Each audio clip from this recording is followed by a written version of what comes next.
Beetlejuice, Beetlejuice, Beetlejuice. I said it thrice, but was the movie nice? Let's talk about it in today's video. Hello everybody and welcome back to A Size, A Spice, A Dice Movie Reviews. My name is Paul. I hope y'all are doing well. And yes, we are talking about Beetlejuice, Beetlejuice, whatever you want to call him. Today we are going to be getting into the recent sequel to Beetlejuice. A long-awaited, the decades-awaited sequel to Beetlejuice, okay? Let's first put the IMDb screen up here and let's just get some of the basics out of the way. Okay, so you'll see here at the very top, Beetlejuice is the name of the movie, 1 hour, 44 minutes.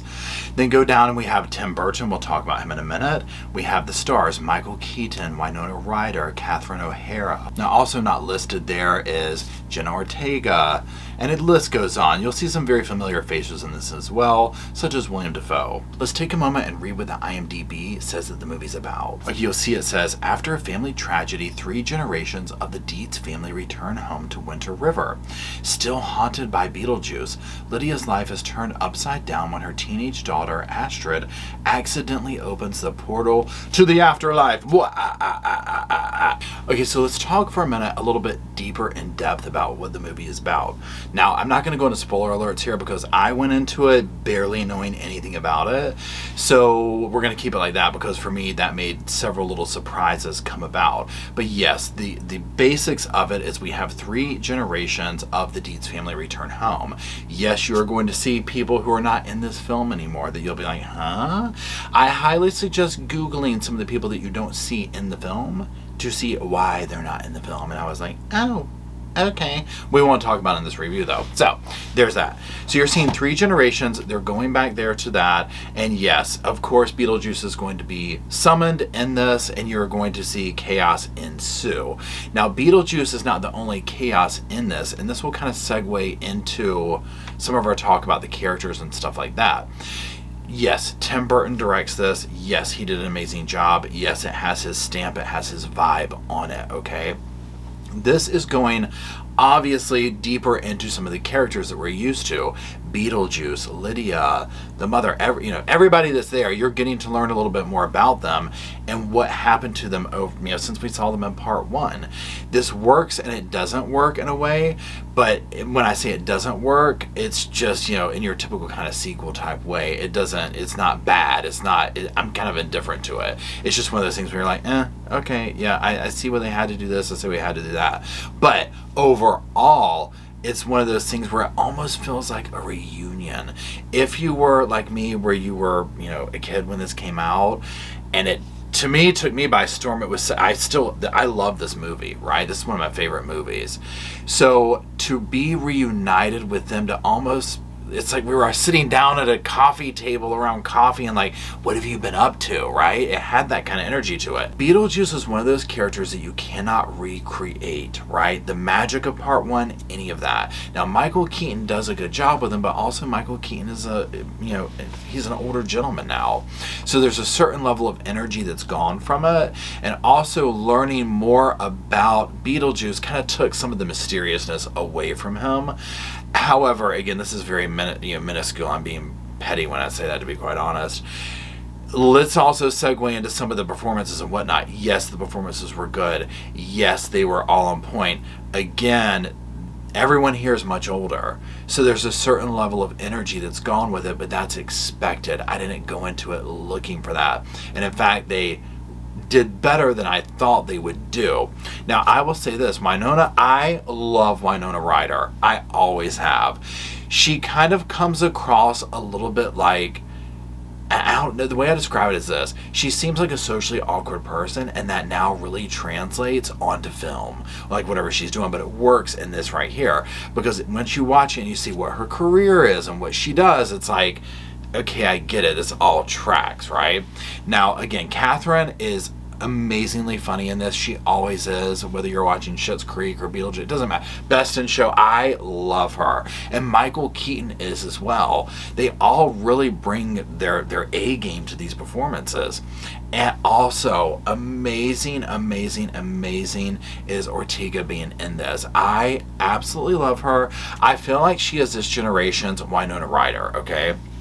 Now, let's talk about some of Tim Burton's vibes real quick. One thing that I really liked about this is, yes, you're seeing the same stuff that you're familiar with from part one. They almost like took out parts that really worked, which of course they're going to do that and put in the sequel. However, he stayed very true to the texture of the first one. Many times I was like, this looks like they used the same, like, you know, special effects that they used in part one, right? Which I like that. It didn't make it feel like a shiny, overly produced film. You're seeing a lot of the familiar places, the house, the waiting room, a lot of the same characters, all that type stuff. Yes, some of the magic is gone from that because it's a sequel. We already know the cat's already out of the bag, right? So I knew that going into it. On that level, they still brought some newness to it that kept it fresh.